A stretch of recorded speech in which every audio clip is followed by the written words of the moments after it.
يا نفس إن لم تظفري. حضرت علی ابن ابی طالب علیہ السلام، جو اسلامی تاریخ میں چوتھے خلیفہ راشد کے طور پر معروف ہیں، ان کی خلافت کا دور اسلامی تاریخ کا ایک نہایت اہم اور منفرد باب ہے۔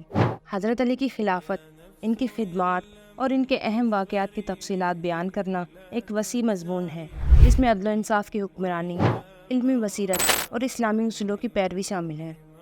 حضرت عثمان بن عفان رضی اللہ تعالیٰ عنہ کی شہادت کے بعد مسلمانوں میں قیادت کا خلا پیدا ہوا۔ مسلمانوں نے مدینہ منورہ میں حضرت علی کو خلیفہ منتخب کیا۔ ابتداء میں حضرت علی نے اس پیشکش کو قبول کرنے سے انکار کر دیا، لیکن جب عوام اور صحابہ کرام کا اصرار بڑھا تو آپ نے خلافت کی ذمہ داری قبول کی۔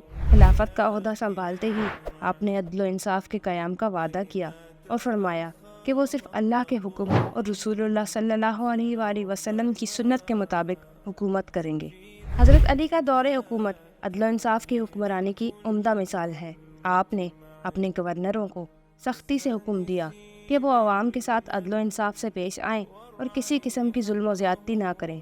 آپ نے خود بھی عدل و انصاف کے اصولوں پر عمل کیا اور حکومتی فیصلوں میں کسی قسم کی جانبداری سے گریز کیا۔ حضرت علی نے بیت المال کی منصفانہ تقسیم کو یقینی بنایا۔ آپ نے اس بات کا خاص خیال رکھا کہ بیت المال کے وسائل کو ضرورت مندوں تک پہنچایا جائے، کسی کو بلا وجہ ترجیح نہ دی جائے۔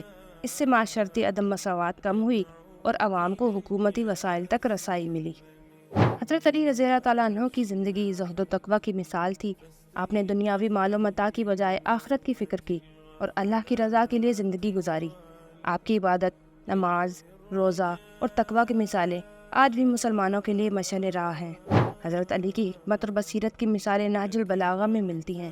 آپ نے زندگی کے مختلف پہلوؤں پر حکمت آموز اقوال بیان کیے اور مسلمانوں کو درست رہنمائی فراہم کی۔ حضرت علی رضی اللہ تعالیٰ عنہ کی زندگی صبر و استقامت کی مثال تھی۔ آپ نے مشکلات اور مصائب کا صبر سے مقابلہ کیا اور اللہ پر توکل کیا۔ آپ کی صبر و استقامت کی مثالیں مسلمانوں کے لیے سبق آموز ہیں۔ آپ نے اپنی زندگی میں رحم و کرم کی مثالیں قائم کی۔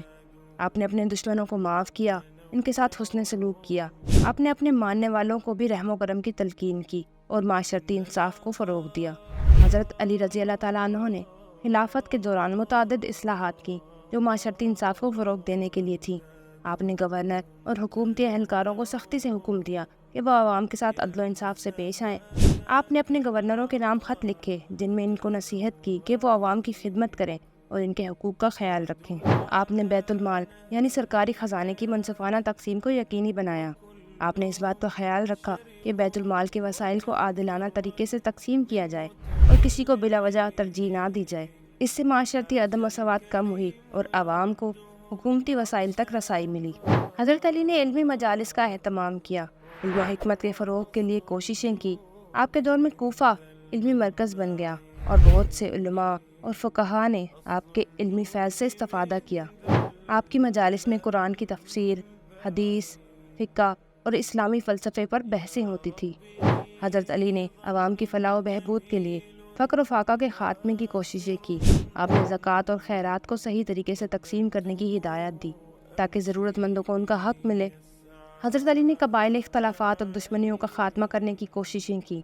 آپ نے مسلمانوں کے درمیان اتحاد اور اتفاق کو فروغ دیا اور قبائلی تعصبات کو ختم کرنے کے لیے عملی اقدامات کیے۔ حضرت عثمان رضی اللہ تعالیٰ عنہ کی شہادت کے بعد اسلامی ریاست میں بدامنی پھیل گئی۔ حضرت عائشہ رضی اللہ تعالیٰ عنہ، حضرت طلحہ رضی اللہ تعالیٰ عنہ اور حضرت زبیر رضی اللہ تعالیٰ عنہ نے حضرت علی کی خلافت کے خلاف بغاوت کی اور بصرہ کی طرف پیش قدمی کی۔ ان کا مقصد حضرت عثمان کے خون کا بدلہ لینا تھا۔ جنگ جمل 36 ہجری میں بصرہ کے قریب ہوئی۔ دونوں طرف کی فوجوں کے درمیان شدید لڑائی ہوئی۔ حضرت علی کی فوج نے فتح حاصل کی اور بغاوت کو کچل دیا۔ حضرت علی نے اپنے مخالفین کو معاف کر دیا اور ان کے ساتھ صلح کا رویہ اختیار کیا۔ جنگ جمل کے بعد مسلمانوں کے درمیان اختلافات مزید بڑھ گئے، لیکن حضرت علی نے ان اختلافات کو کم کرنے کی کوشش کی اور مسلمانوں کے درمیان اتحاد و اتفاق کی فضا قائم کرنے کے لیے کوشاں رہے۔ حضرت معاویہ بن ابی سفیان شام کے گورنر تھے اور حضرت عثمان کے خون کا بدلہ لینے کے خواہاں تھے۔ انہوں نے حضرت علی کے خلافت کو تسلیم کرنے سے انکار کر دیا اور ان کے خلاف جنگ کا اعلان کر دیا۔ جنگ صفین 37 ہجری میں دریائے فرات کے کنارے ہوئی۔ دونوں طرف کی فوجیں آمنے سامنے آئیں اور شدید لڑائی ہوئی۔ جنگ صفین میں کوئی فیصلہ کو نتیجہ نہ نکل سکا اور دونوں طرف کے فوجی تھک کر لڑائی روکنے پر مجبور ہو گئے۔ جنگ صفین کے بعد حضرت علی اور حضرت معاویہ نے تحکیم یعنی ثالثی کا فیصلہ کیا۔ دونوں کی طرف سے ثالث مقرر کیے گئے تاکہ وہ اس معاملے کا فیصلہ کریں۔ حضرت علی کی طرف سے ابو موسیٰ اشعری جبکہ حضرت معاویہ کی طرف سے عمرو بن عاص ثالث مقرر ہوئے۔ تحکیم کے نتیجے میں بھی کوئی فیصلہ کو نتیجہ نہ نکل سکا اور مسلمانوں کے درمیان اختلافات مزید بڑھ گئے۔ جنگ صفین کے بعد ایک گروہ خوارج کہلانے لگا۔ یہ گروہ حضرت علی اور حضرت معاویہ دونوں کے خلاف ہو گیا۔ انہوں نے حضرت علی کے خلاف بغاوت کر دی۔ خوارج کا عقیدہ تھا کہ فیصلہ صرف اللہ کا ہونا چاہیے اور حضرت علی اور حضرت معاویہ دونوں نے جنگ صفین میں غلطی کی۔ حضرت علی علیہ السلام نے خوارج کے ساتھ صلح کی کوشش کی، لیکن جب وہ بغاوت پر اتر آئے تو آپ نے ان کے خلاف جنگ نہروان لڑی اور ان کی بغاوت کو کچل دیا۔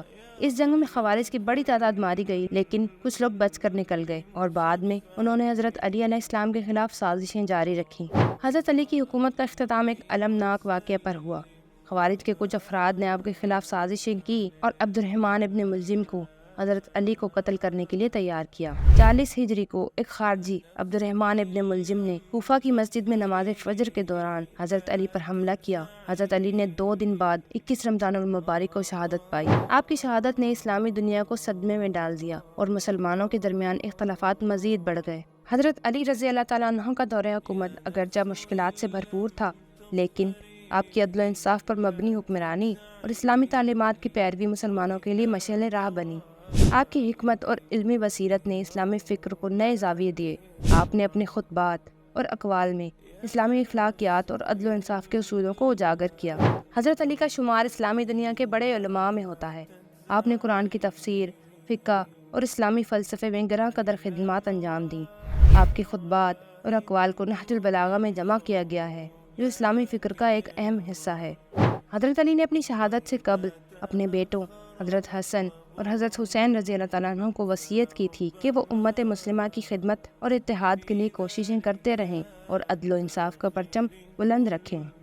حضرت علی کی خدمات اور عدل و انصاف کی حکمرانی اسلامی تاریخ کا ایک روشن باب ہے۔ آپ کی شخصیت آج بھی مسلمانوں کے دلوں میں ایک عظیم مقام رکھتی ہے۔ حضرت علی کی خلافت کا دور اگرچہ مختصر تھا، لیکن اس میں آپ کی عدل و انصاف کی حکمرانی، علمی خدمات اور اسلامی تعلیمات کی پیروی نے اسلامی تاریخ میں ایک مثال قائم کی۔ آپ کی زندگی اور خدمات مسلمانوں کے لیے ہمیشہ ایک مشعل راہ رہیں گی۔ يدعوك للياس الذميم الأشنع فاستيقظي من نومة الغفلات